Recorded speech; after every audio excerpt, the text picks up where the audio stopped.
தனுஷோட 50வது படம் ராயன் ஜூலை 26ஆம் தேதி ரிலீஸ் ஆகி இப்போ வரைக்குமே ரொம்பவே கொண்டாடிட்டு இருக்காங்க. இந்த நிலையில இந்த படத்தோட ரிவ்யூ பத்தி பார்ப்போம் வாங்க. இந்த படத்துல யார் யார் நடிச்சிருக்காங்கன்னு பாத்தீங்கன்னா தனுஷ், அபர்ணா, துஷாரா, செல்வராகவன், எஸ்.ஜே. சூர்யா, பிரகாஷ் ராஜ் சார் இந்த மாதிரி பல பேர் இந்த படத்துல நடிச்சிருக்காங்க. இந்த படத்தோட கான்செப்ட் என்னன்னு பாத்தீங்கன்னா தனுஷ், துஷாரா, சந்தீப், காளிதாஸ் இவங்க 4 பேர் தான் மெயின். இவங்க 4 பேர் பாத்தீங்கன்னா தனுஷ் அண்ணன் ராயன், துஷாரா தங்கச்சி, மீதி 2 பேர் தம்பி. இவங்க இப்படி இருக்காங்க. சின்ன வயசுல பாத்தீங்கன்னா இவங்க அம்மா அப்பா இவங்களை விட்டுட்டு போறாங்க. திருப்பி அவங்க வரவே இல்லை. என்ன பண்றதுன்னு தெரியாம இவங்க பொழைக்கிறதுக்காண்டி இன்னொரு ஊருக்கு போறாங்க. அங்கதான் நம்ம செல்வராகவன் சாரை மீட் பண்றாங்க.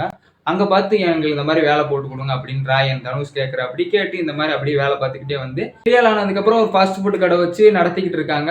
இந்த 2 கேங்கு நடுவில் இவங்க மாட்டின பிறகு இங்க என்ன ஆச்சு, இதான் படத்தோட முழு கதையே, இதான் கான்செப்ட் ஃபுல் அண்ட் ஃபுல்லு. ஆனால் ட்விஸ்ட்டுக்கு மேல ட்விஸ்டா சூப்பரா தனுஷ் சார் பண்ணியிருப்பா. அப்படி படம் உண்மையானவே நல்லா ஃபர்ஸ்ட் ஹாஃப்லாம் சூப்பராக கூட, செகண்ட் ஹாஃப் அப்படியே மாசா போயிருக்கும். அதுவும் சொல்ல போனா பெரிய பாயோட அடங்காத அசுரன் சாங்குக்கெல்லாம் தேட்டர் அப்படியே கூஸ் பம்ப்ஸ் ஆயிருச்சு. அப்புறம் நம்ம சந்தீப் அபர்ணாவோட லவ் சீன்ஸும் பக்காவா எடுத்துருவாங்க, நல்லாவே போச்சு. அதுவும் அந்த ஓலக்கொட்டா சாங்கோட அந்த அவர் சரக்கு கொண்டு வந்து கொடுத்துட்டு அந்த பண் பண்ற சீன்லாம் உண்மையானே சூப்பரா இருந்துச்சு. இதோட முக்கியமான வில்லன்னு பார்த்தாலே பிரகாஷ் ராஜ் சார் மாதிரி தான் போய் தோணும். எஸ்.ஜே. சூர்யா சார் பக்காவா ஆக்ட் பண்ணியிருப்பாரு. ஆனால் அவர் மெயின் வில்லன் மாதிரியே தெரியாது, நார்மலா கடைசியில முடிச்ச மாதிரி இருக்கும். ராயனுக்கு முக்கியமான வில்லனா அமையறது, ஒரு துரோகியா மாறுறது அப்படின்னா அவங்க கூட பிறந்த 2 தம்பிங்க தான். அவங்க தான் கடைசியில துரோகம் பண்ற மாதிரி மாறிடுறாங்க.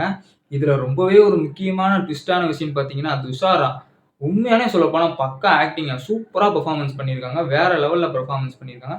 உண்மையை சொல்ல போனா இந்த படத்துல 2 ஹீரோனே வச்சுக்கலாம். ஏன்னா துஷாரா வேற லெவல் ஆக்டிங். அவங்க வெட்டுற சீன் குத்துற சீன்லாம் பக்காவா கொடுத்துருக்காங்க.